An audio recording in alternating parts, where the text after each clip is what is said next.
So I, Okay, well, it's 2 o'clock, so we're going to go ahead and get started with this week's edition of Can You Hear Me? And for those of you watching, joining us on this Thursday, thank you so much for tuning in. Again, this is a weekly series ABC7 has called Do You Hear Me? And I'm Karen Jordan, happy to be your host for this week's edition. We talk about many topics, and today's topic is very timely. It's about bullying and all its forms. And October is observed as National Bullying Prevention Awareness Month. And our ABC network is supporting this important issue with its Choose Kindness campaign. It encourages schools, communities, organizations, and children and families to all work together to stop bullying and cyberbullying. The goal, of course, is to put an end to hatred and racism by increasing awareness of all the prevalence of all forms of bullying.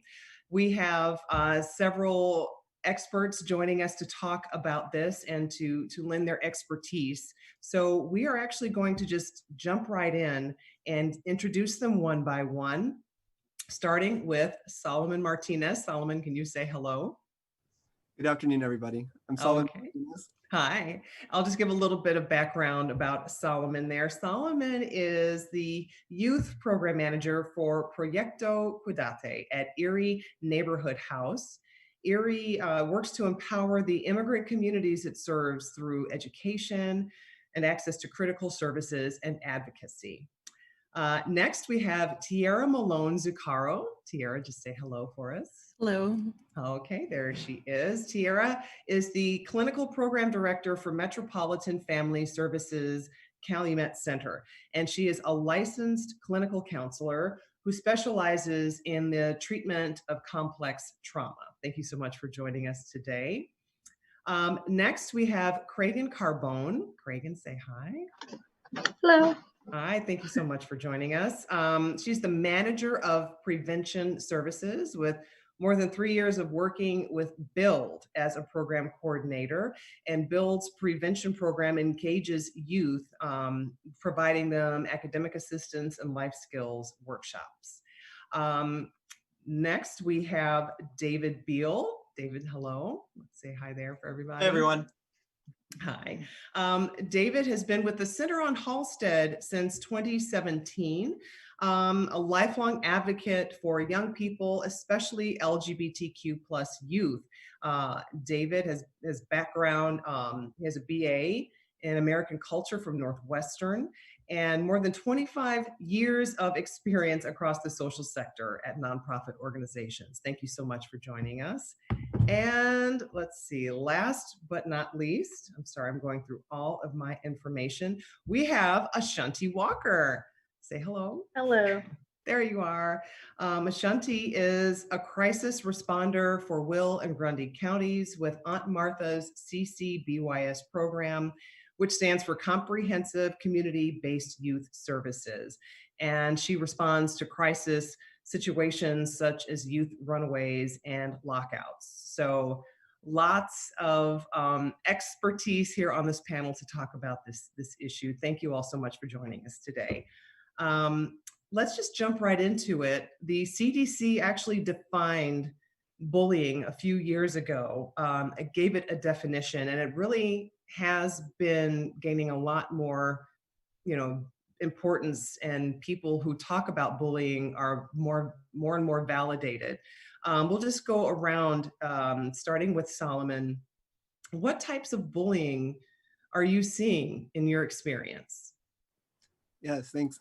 So I work at a community-based organization in Little Village, and we partner really closely with youth in the school systems, as well as like families within their entire context of experiences.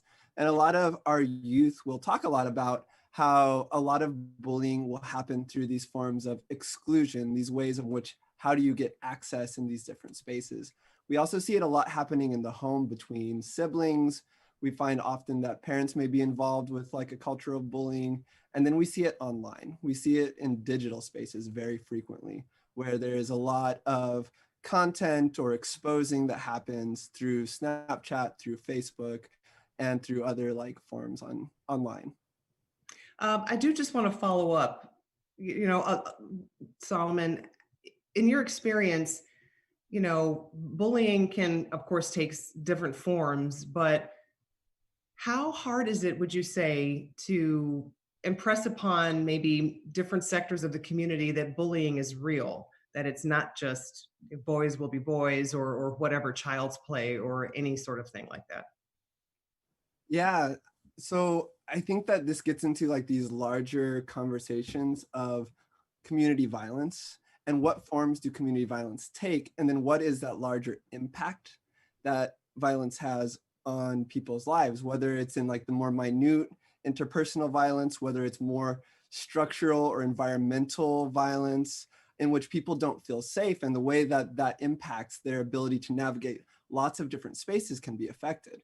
And that includes for bullying. When a child feels like they're not safe in their school, in their community, on their block, in their home, it changes how they interact with all these different structures and can lead to different consequences. And so a lot of times we might think, well, we're just playing, right? This is just like something silly, or, as you mentioned, boys will be boys.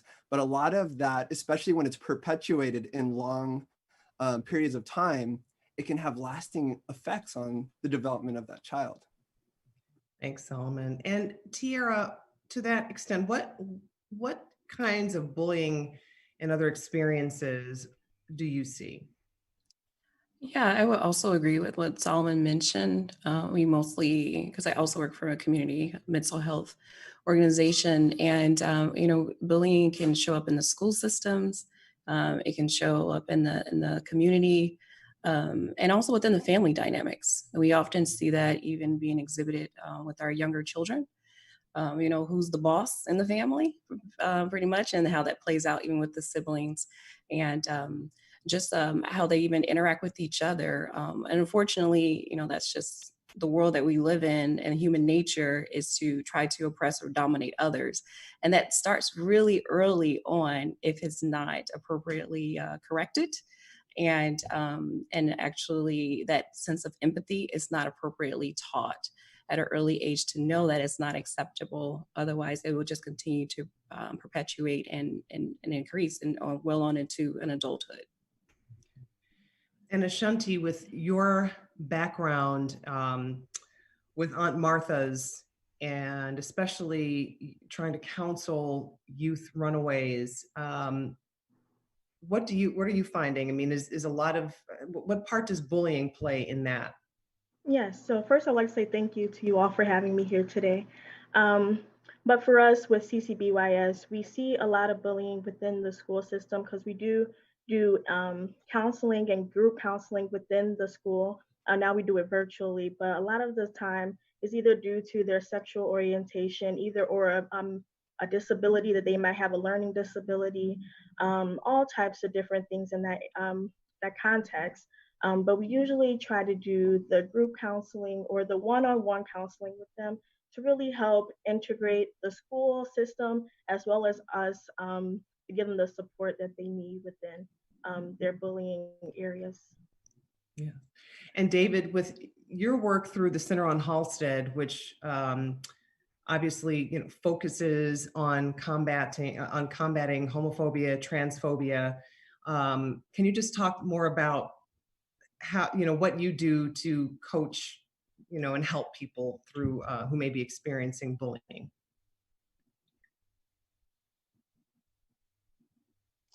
Sure. Thank you, and thanks again for having us here today. Yeah, the Center on Halstead. The primary way that we really try to support youth who have experienced bullying is just by giving them a safe space where they are free to be themselves without judgment or discrimination or bias. A place where they can meet others that are like them, who have similar backgrounds and experiences, where they can be true to themselves and come into their full identities as an LGBTQ youth or an ally. Because a lot of queer youth don't have at their schools or in their neighborhoods other out youth that they can talk to, who they can relate to, And so just having a place where they can come together, make friends, build community, form friendships, have relationships with youth and also caring adults goes a long way to combating a lot of the negative effects that bullying can have on young people. Excellent. Thank you. Cragen, your work brings you to the Humboldt Park and Austin communities, correct? Yeah, that's correct. So what can you what can you share about maybe the role, maybe some cultural perceptions of bullying may play into trying to combat that? Sure, yeah. I would say in our communities, and I think that everyone touched on it pretty well, there's a lot of different factors that come into play when it comes to bullying. And so for us, we see it, like we said, the different cultures, even at home sometimes play out a little differently than you would think would be appropriate for, general being at school or interacting with one another. So we do see that a lot too.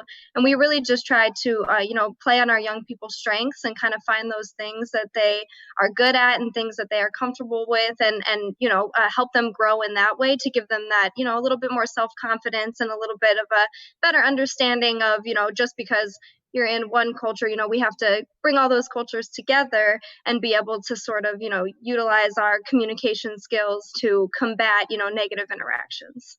Mhm. Just looking back, I think for me, noticing that bullying was really becoming something to talk about openly was, silly as it sounds, Mean Girls. I Mm. mean, the movie, but it really kind of still, in a way, culturally, and even though it was pop culture, I think it was kind of showing that this has been something that's going on. I mean, especially if you were a young, middle school aged girl, but it can really have serious repercussions to people. Obviously, it can lead to violence, if not some death. Um, let's start again with Solomon and just talk more about, if unchecked, what could really be the devastating effect of bullying? Yes, there's been a lot of studies that have been coming out recently on impacts of bullying, impacts of violence on the development and like outcomes of youth, especially as they grow up, as they become teenagers, as they become adults.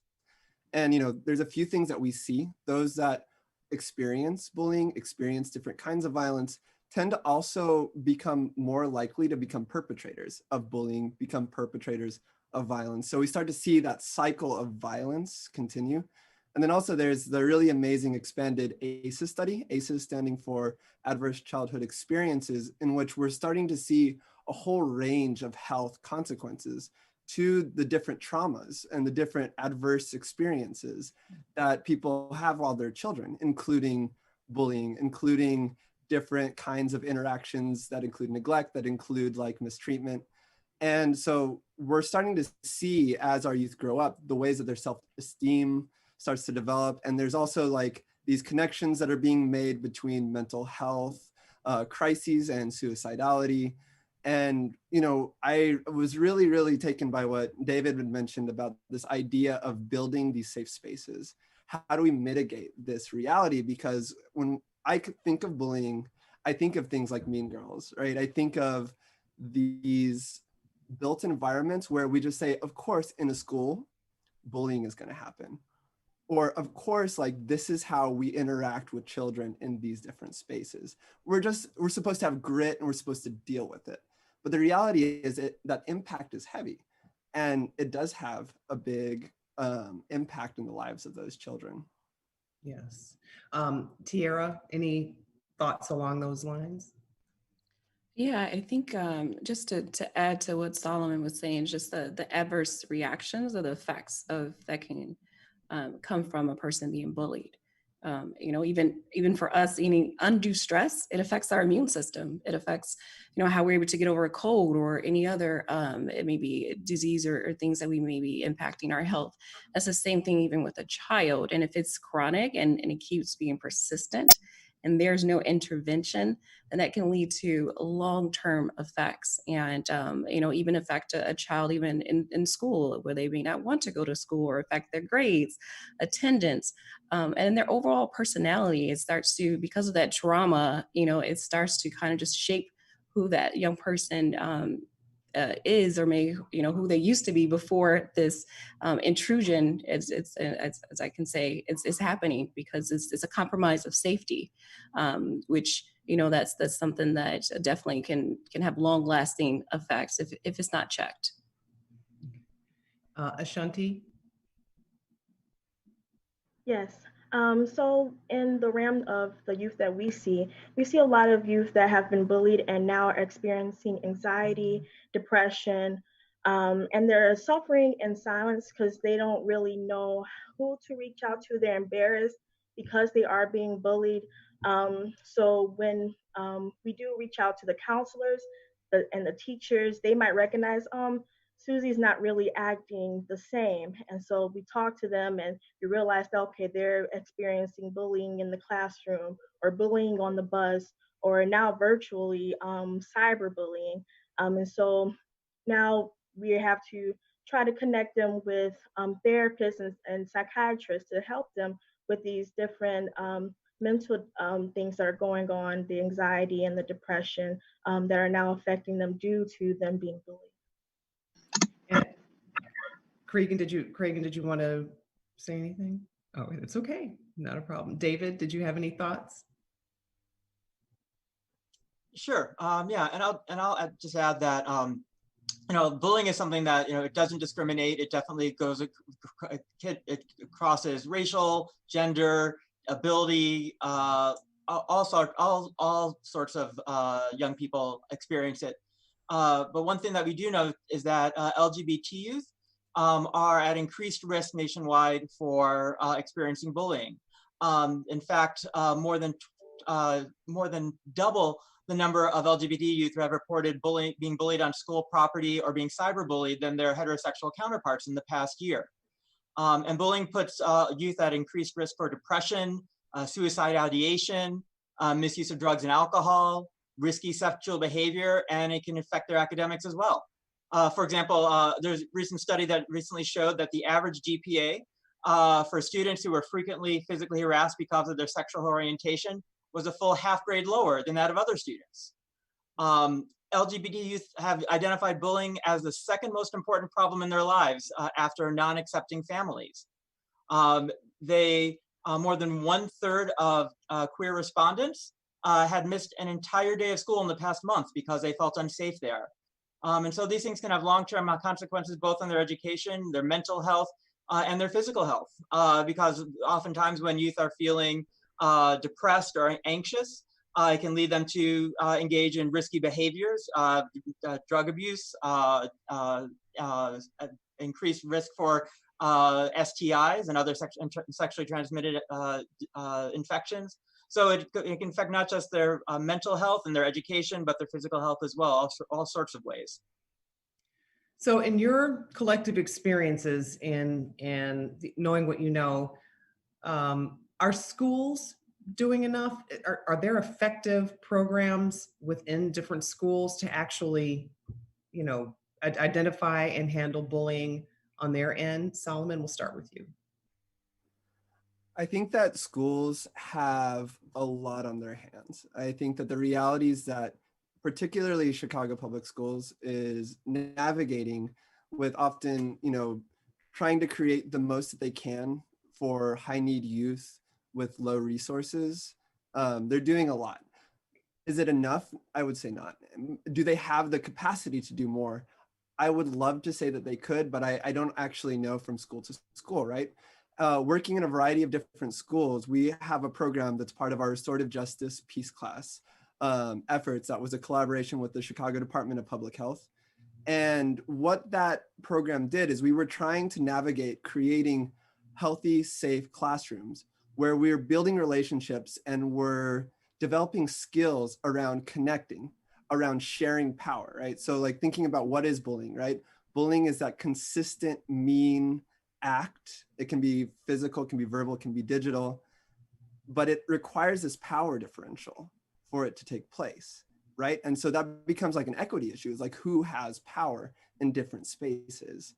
And the way that schools are set up, we have to focus first on that academic space.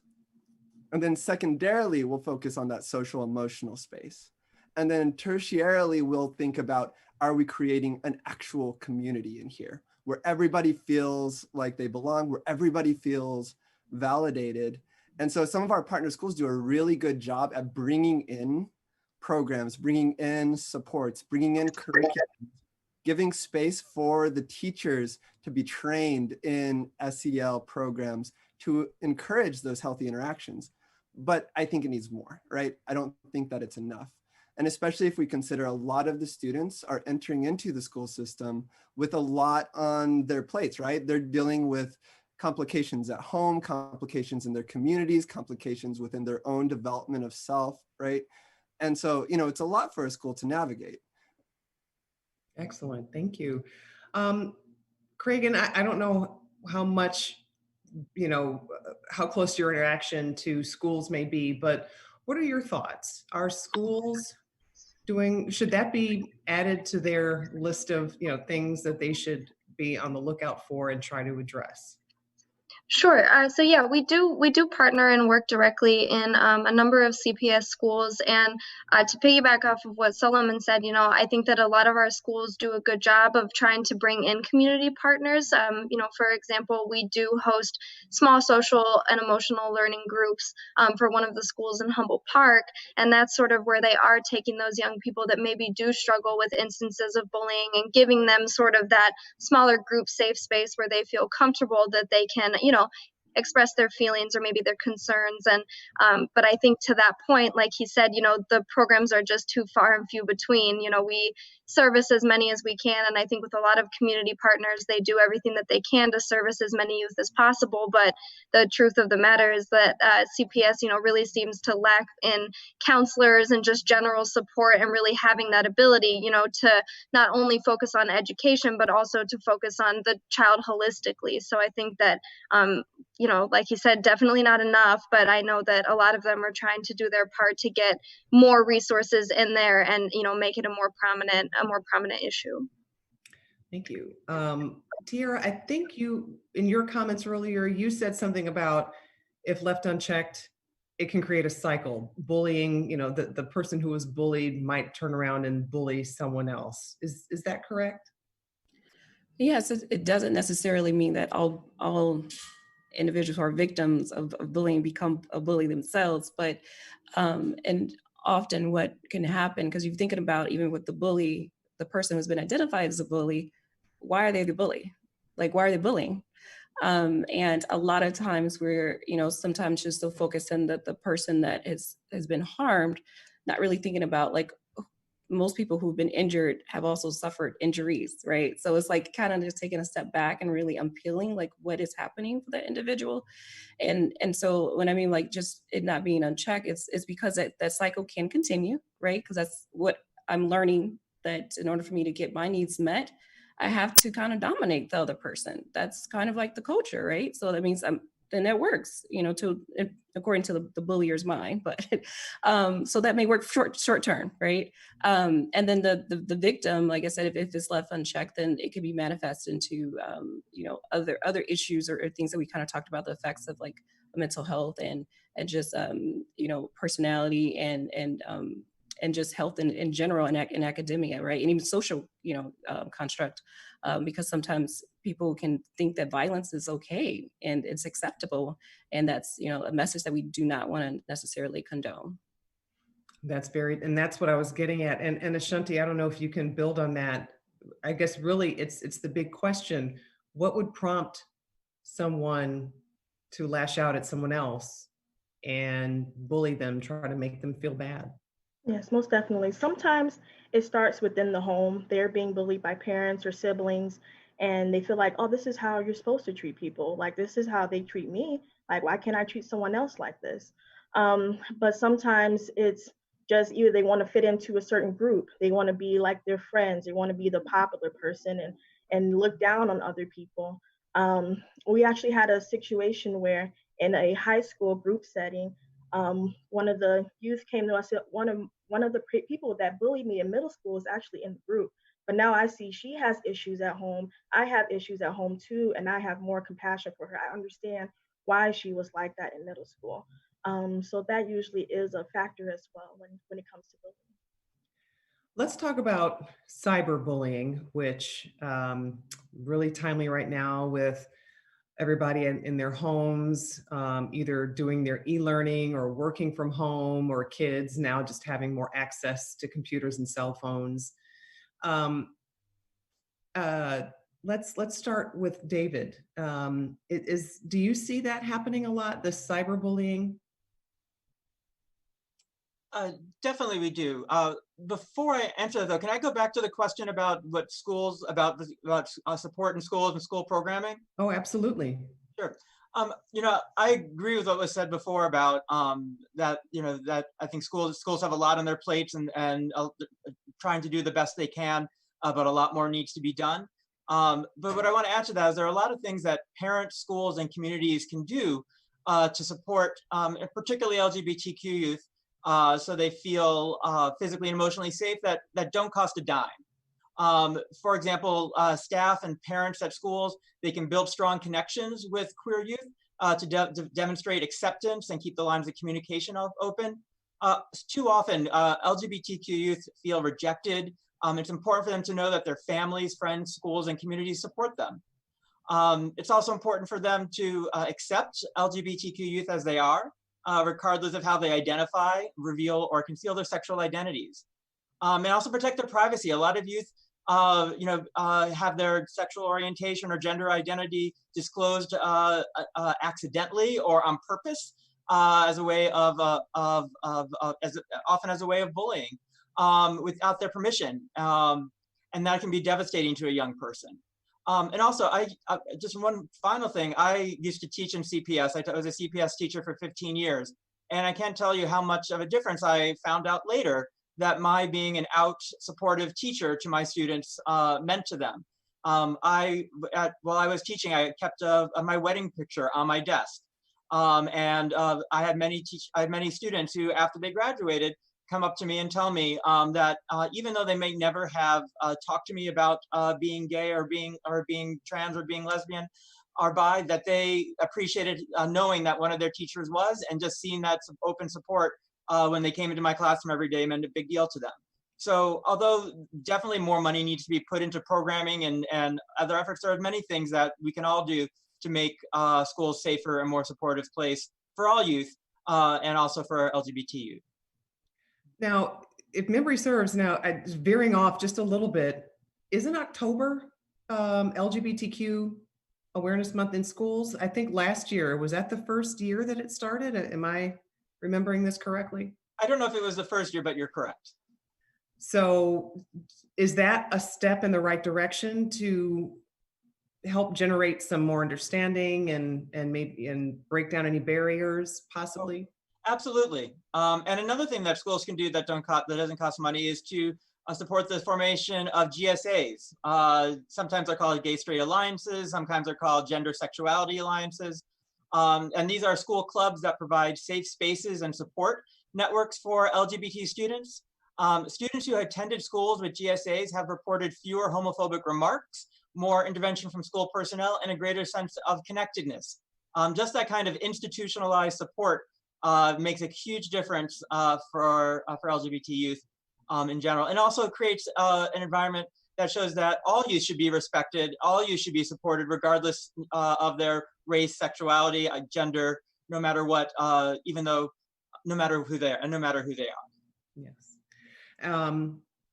One thing, obviously, that that's come to the forefront in 2020 is systemic racism and institutional racism, which is part of the reason why we're trying to really get to the root and talk about these issues.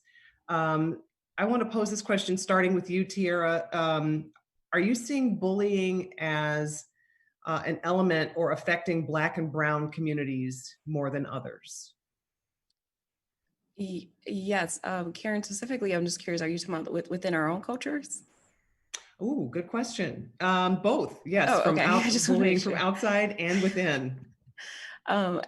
Definitely. I think that especially within the community that I know, well, my center specifically serve, so it's majority Black and brown. And so um, our clients are experiencing the bullying through like social media, the cyberbullying, right? Because that's way a lot of people have feel emboldened. They feel like they could say what they say, really how they feel, without any consequences of retaliation.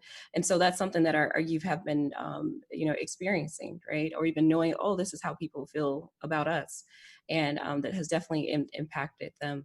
And then also within our communities, it's just that you learn how to, like, you learn from others how to exert dominance, right? So if you're looking at a particular group that's dominating others, that's minorities, you also take on type of that role where you try to oppress or dominate other people within your own cultural group. And that's just unfortunately that happens even with our humanity.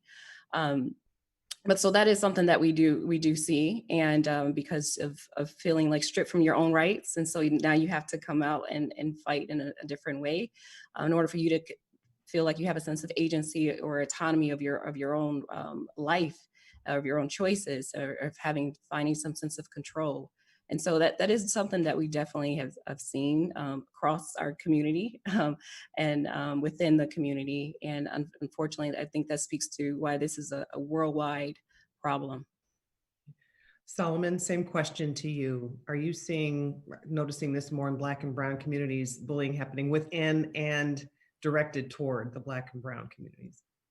Yeah, so I feel like this is delving into like some larger structural dynamics that exist within our nation as a whole, right? As we consider how our communities celebrated, vilified, scapegoated in all these different ways. In Chicago, we definitely saw with a lot of the different actions taking place in response to police brutality, and then the subsequent looting and community responses to that. So working in Little Village, right? Our Erie Neighborhood House is right at the border between North Lawndale and South Lawndale. The way that communities in Chicago tend to work, they're very segregated, right? What race are you on one side of the border? What race are you on the other side of the border? And what is that interaction that exists? And then what is the narrative from outside? And generally, what we hear about the communities on the west side and on the south side, largely communities that are Black and that are brown, is that they are infested with gang violence. There's lots of community violence. And then during that time period, there was all of this stuff on social media in which these microaggressions started to take on a larger effect. And there were consequences. There was like some huge amount of fear that was happened by our community participants that was based off of that.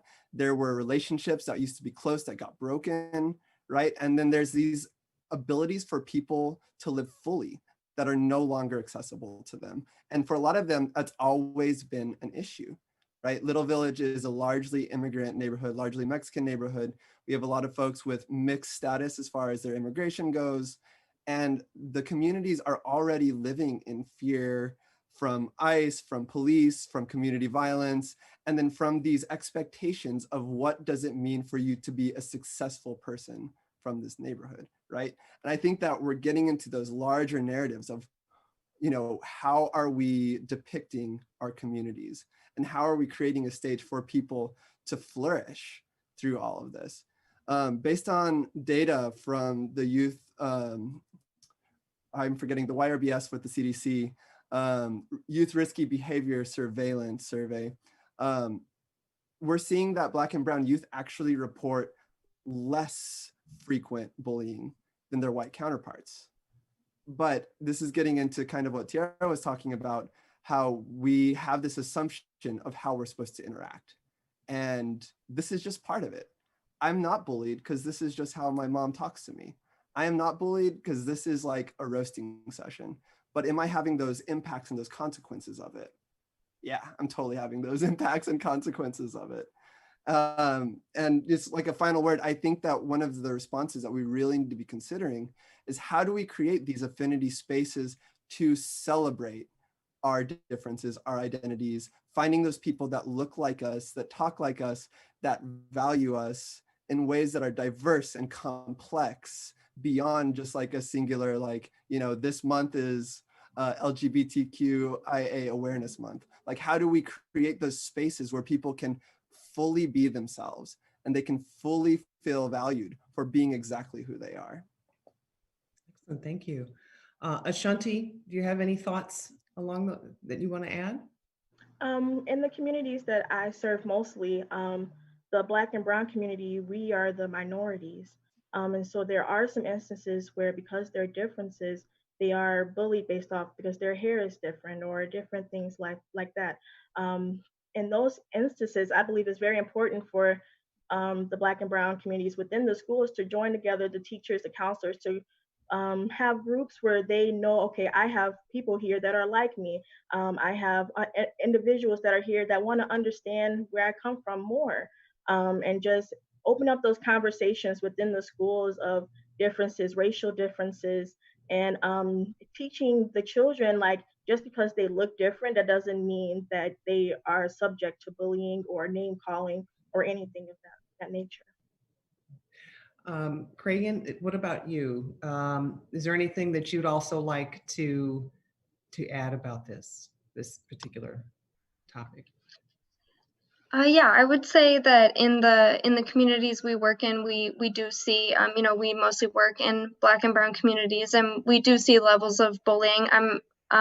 You know, I think that a lot of it also comes with the communities we work in having, you know, some levels of violence, and that does tend to desensitize a little bit when it comes to, you know, thinking what's right and wrong when it comes to bullying or things that we say. And so, you know, to that point, just sort of teaching and reminding, you know, that again, like Ashanti, I think just said, just, you know, we can look different, we can feel differently about things, but teaching that mutual level of respect and understanding. And even though we may not see eye to eye on this, how can we still, you know, how can we still come together and find some common ground there? And I think that that is the biggest thing.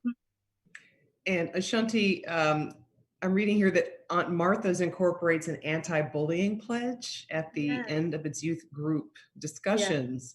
Can you just tell us more about this and what it is? Most definitely. So we have the group read over the pledge, what they pledge. Actually, I can have it pulled up right here. So they hereby pledge to stand up against bullying if they see it, if they witness it between their friends, to intervene and be like, oh, I recognize this, and talk to a teacher or counselor about what they're seeing. And then they also pledge not to bully themselves. And they sign at the bottom, and we all talk about, you know, different experiences that they may have had, how they could have intervened better or handled the situation better when witnessing bullying, and so that we're all they're on the same page and they're able to share this information with their friends and help them see when bullying is happening.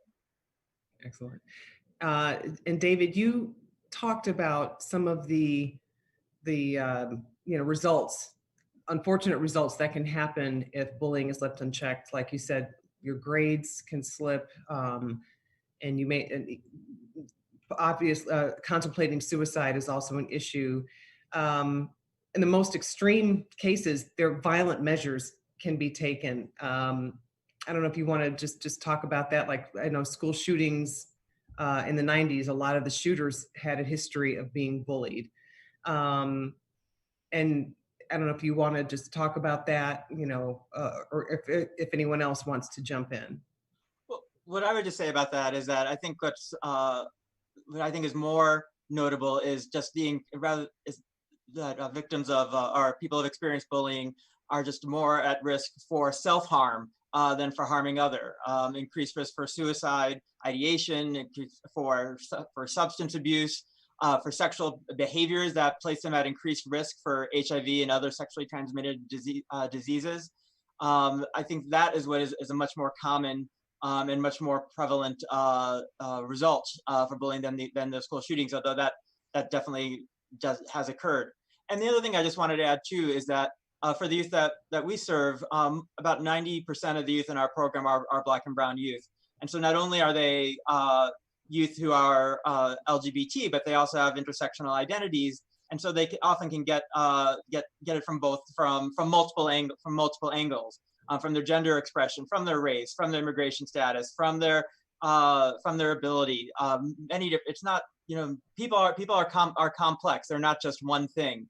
And so many of the youth have to experience not just homophobia or biphobia or transphobia, but also racism and classism and misogyny and all the other and biases that youth feel, and that could lead to bullying, experiencing bullying. Solomon or Tiara, do you have any thoughts on that? Not sure. I'll go ahead. I'll go ahead. I Okay. see Tiara wanted to go. Yeah, so I just definitely want to echo that, we are very aware that like people that are hurt, right? There's this phrase that hurt people will tend to hurt people, right?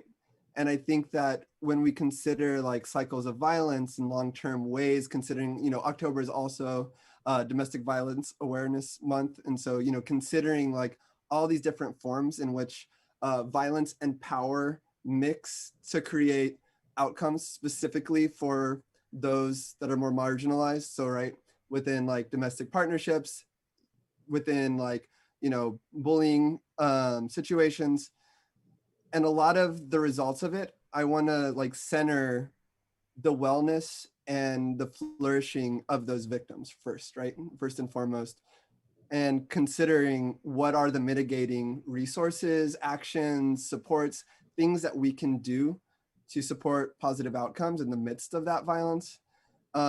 And let's be considering, right, how are these people becoming perpetrators as well? Yes, we want to consider that. And I think it goes hand in hand. Let's build more of these supports. Let's create narratives of collaboration, of integration, and of equity, right? Let's lift up and center the voices of those that are most affected. Actually, so since obviously we're doing this via Zoom, COVID has changed the landscape dramatically for everything that we're doing. And I just want to ask each one of you, how has the pandemic changed your approach and your ability to provide direct services when you're talking about programs for youth? Craig, let's start with you. Yes. So I think that, we obviously had to adjust to whatever the needs were of the youth. So in the beginning, we were finding it, a little difficult to connect and to be able to, see our youth. And obviously, Zoom calls are not as personal as being able to sit face to face with somebody. So with that, I would say that it was difficult at first because it's something that we never have had to navigate before. And I think being in direct service, we're so used to being able to be hands-on and be right there. So it was a bit of a setback at first to see how can we still service, how can we still be a support when we can't physically be there for somebody. And it's taken some transitioning and some learning lessons, but I think that at the end of the day, we have found certain strengths in this. Some youth really are more comfortable being in the comfort of their own home and sort of being able to express themselves and feel comfortable. So I think that, there's been challenges, but there's also, been a lot of successes with it. And as we move more into having to do things like this, we're finding that we can still be effective and we can still be there as, a mentor, a support. It just looks a little differently than it normally would. David, how about you? How's the pandemic made you adjust your approach? Yeah, it's been difficult for us, but we found ways to make it work. About more than half the youth in our program are experiencing homelessness or housing insecurity, and so many of them don't have reliable access to internet, to phones, to cell service, and so we've had to find ways to address that. And also still keep them and keep our staff safe at the same time. We have started doing some remote programming. We have a weekly program called Teen Hang, which is specifically for teenagers aged 13 to 18. It's every Friday afternoon from 4:30 to 6, and it's a space where young people can get together to talk about what's going on in their lives. It's part social, part support. Sometimes they play games, and it's just a way for them to connect. And that's actually been one of our most successful programs during the pandemic. The attendance has increased by 50% over the course of this time. because the youth are really struggling to find connection and other young people like them. We've resumed some in-person services, but it's been tough because we need to make sure that they stay safe, youth feel safe, and so do we do. And one last thing that we've done is also worked in partnership with some of our community partners. Many of our youth in our program stay at a emergency overnight shelter for LGBTQ youth called The Crib. It's a program of the Night Ministry. And so we've actually worked with them to offer remote programming specifically for youth at The Crib, where the different workshops and programming where staff is at another location and the youth but they have access to at The Crib. They do remote programming with them there. And I myself have gone to do programming at The Crib as well during the shelter-in-place mandate when many overnight shelters were open 24 hours, but didn't have the staff to offer programming for 24 hours. And so many of the youth were getting very bored and stir crazy without anything to do and sheltering in place. And many of them were going out into the community during the day, putting themselves and others at risk, and others at the shelter at risk when they came back for the evening. So we spent some time during shelter in place for trying to provide some programming to help alleviate the anxiety and depression and fear from the shelter in place, but also the boredom. So to help support them during that time. So those are some of the things that we've done. Excellent. Ashanti, how about you? How have you had to adjust? Yes, I actually really love how quickly Aunt Martha's adjusted to the virtual experience for our youth. We're able to have group sessions virtually, and we started a coping group to help them cope with being at home and not having much to do. We started cooking and painting together, and we delivered the materials if they need a journal to write how they feel. We delivered to the home, and so there's no contact, and we're able to come back and do everything virtually through Zoom. So that has been great for the youth. They've really been appreciating that program. And then we also do a parent support group virtually to see how parents have been coping during this time with their youth, and help them with different resources as well. Tiara? Sure, I do. What everyone's saying really resonated with me. It's definitely been challenging. A lot of bending and contorting in certain ways, just because of like I oversee a lot of our clinical programs, and it's also the stigma of someone receiving behavioral health services, and now it's like, oh, who is that lady you're talking to on this screen? So it doesn't lend its way to having that sense of privacy that our youth were entitled to. And so it took a lot of us brainstorming and trying to come up with places that they can still connect with their therapists, or be able to meet outside in the community and parks, so that services still can be rendered. Because we also noticed that a lot of our services, and I think it was even across the city of Chicago, the reports of violence kind of took a dip. Even with our mobile crisis programming. And it's not to say the violence wasn't happening. It's just that, people were kind of afraid of being outside, or like I said, just this open window to now, like that someone is receiving services, just like we talk about bullying, that's something that people don't publicize. Like, yeah, I've been bullied. People also don't publicize, oh, I'm also receiving mental health services as well. So we've just been trying to be really creative with that, with the youth, and to make sure their services wasn't disrupted. And also now, because we don't have the physical eyes on our kids, it's even harder. It was challenging because the clinicians had to really be attuned to their clients or ask the right questions to kind of be able to decipher if if there is something dangerous or what's really going on, so that we could be able to be a support that it was definitely needed during this course of time, and still is. And Solomon? Similar, I resonate with a lot of the different things that were shared. This time period was very challenging for staff, for youth, for families. And just thinking from like the beginning, right? There's like all the economic impact and realities that had on our families. And then we also think of the isolation, right? A lot of our youth are suddenly isolated in spaces that they may or may not feel safe in, depending on, the dynamics in the home, depending on a lot of the realities and struggles that already exist in there. We were finding that our youth were expressing more feelings of anxiety, more communication of depression. And then we were also, we transitioned to Zoom relatively quickly after the stay-at-home order went into effect. But, you know, we were realizing really quickly that our ability to meet needs virtually is not the same, right? And so like the purpose of a lot of our programming is creating that safe space where youth can connect with caring adults to explore opportunities and their own identities to build their own power, right? We try to have it be as youth directed as possible.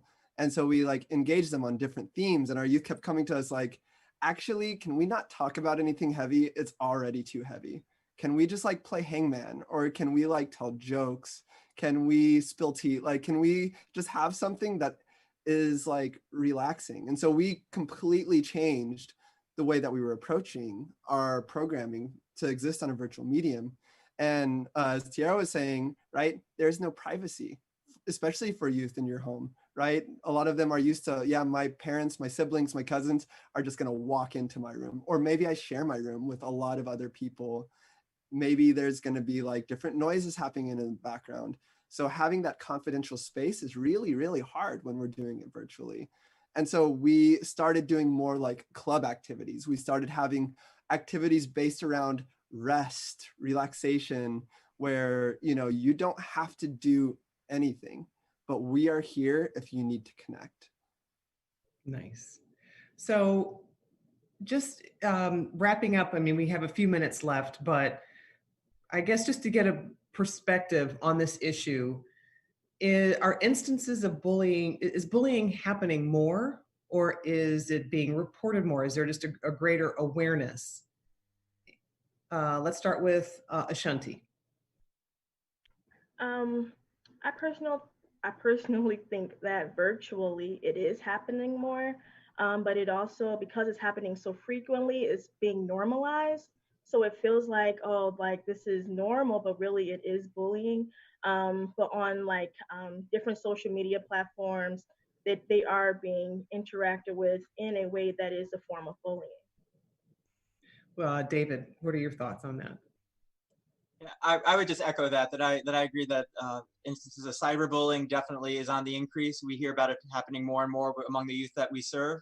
I think that people and young people often feel that things that happen or that they do online aren't real because it's online, and so they have much more license to engage in activities that they and say things that they never would in real life. But I've definitely, with cyberbullying is definitely something that we see more of. Cragen? Yeah, I would say that I agree with that. As, you know, social media becomes more prominent, as they're spending more and more time on their cell phones, you know, it's a lot easier to feel less attached to maybe, you know, bullying or things that you're saying when you can't see somebody's face or reaction to it. I think that that is something that plays a huge role in it. You know, you feel more powerful when you're just behind a screen rather than actually having to be face to face with somebody. So I think that as we delve more into the, you know, internet and virtual things like this, we see it more just because they, you know, that's how they communicate more prominently now. We feel, you know, we see that they utilize their phones and their social media for their main form of communication. It's not so much that face-to-face communication anymore. Tiara, what are your thoughts on that? Yeah, I most certainly would agree. I think that also we're finding we're just actually attaching language to this experience. And I think, Karen, you said it before about Mean Girls, right? Like, I think that, or we may say, oh, it's just someone's having grit, right? You need to take up for yourself and you be tough. And I think that, you know, having language to an experience is really important. And that's probably speak to why we're hearing a little bit more of this, because we're talking about it. Like, no, this is what this form of aggression, this is what this is what this is called, to actually help a person to understand that what they're experiencing is not normal and shouldn't happen as well. And so, and I think it also provides a lot of validity to what the person is going through. Solomon? Yeah, I would agree with everybody, but I also think that there's some nuance. I think that even pre stay at home and the spread of COVID, right, we have increased lives that exist digitally through social media, through our consumption of Netflix, YouTube, TikTok, and there's a lot of really beautiful things about like that integration of like virtual spaces with our lives, where a lot of our youth have access to people that look like them, that feel like them, that identify with them. They have access to these communities where they can be more complex and more unique and share these different things. But that also has like this reality that you are also in these spaces where people can exist in multiple ways. And so everything from like YouTube comments to like bullying on Twitter to people posting memes nonstop that are looking like a specific population, person, right? Ways to like turn this thing that's kind of like funny, into something that can be detrimental to individuals' identities. And I agree. I think that we're putting language to what this experience is, because this experience is part of like our new vernaculars for coexisting, right? We're navigating society in multiplicitous ways, both in person and online. And I think that a lot of our youth talk about how they play video games together, and they've been playing a little bit more, which I don't really believe. I feel like that's all they were doing before COVID also, is playing video games, but you know, they're playing a lot. And there's the trash talk, right? There's the roasting about people, and you play with the same people and you build those narratives of value and these power relationships. And so I think we're seeing it more and more. And I think it's just because this is going to be like, you know, further more of our reality we exist in. Okay. I'm going to try to do this in maybe just 2 minutes. I want to hit everybody quickly for a quick closing statement. Really, that just I'll prompt you with this question, starting with Tiara. What is it about your life that gives you a unique ability to help people with this experience? Okay, go real quick. Okay. Wow, that's a loaded question. Okay. The toughest question for last. Yes, yes. No, I would say just my own cultural experiences, my own community experiences.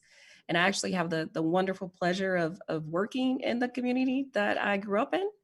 You know, I was telling someone earlier, I said, people, when they come in, they don't say like, I'm coming in because I've been bullied. They're coming in for these other things. But we, you know, once you get sit down and talk to a person and really find out their story or the things that's bringing them into services, you'll find that, you know, it is just like this form of aggression that they're experiencing, and then having someone that also looks like them that they're talking to say, yes, this is not okay. You should be treated as a human being, no matter what your background is. And so, you know, I think that that's some of my passion that comes into play, and being able to serve my community in that way. Excellent. Ashanti? Yes, so as a person that was bullied in middle school and having those experiences, I'm able to have more empathy and more compassion for the youth that come in and they share their experiences with me. I could tell them, like, I've been there before, you can get through it, connect with your counselors and your teachers and myself, and we're going to be that support that you need.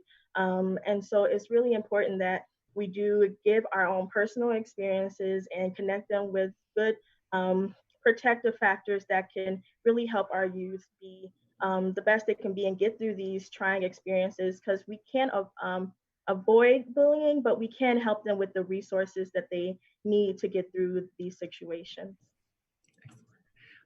David? Yeah, very similar for me as Ashanti. As a young gay kid, I was bullied as well, so I know what it's like to walk in those shoes. I also taught in high school for 15 years, so I saw the same experience from a teacher's perspective, and I could see its effect on the students that I taught. But you know, they had that program, or that campaign that came out a couple of years ago, It Gets Better, where people were telling young gay kids and queer kids that things got better. I can give that hope to young people because I've come out on the other side.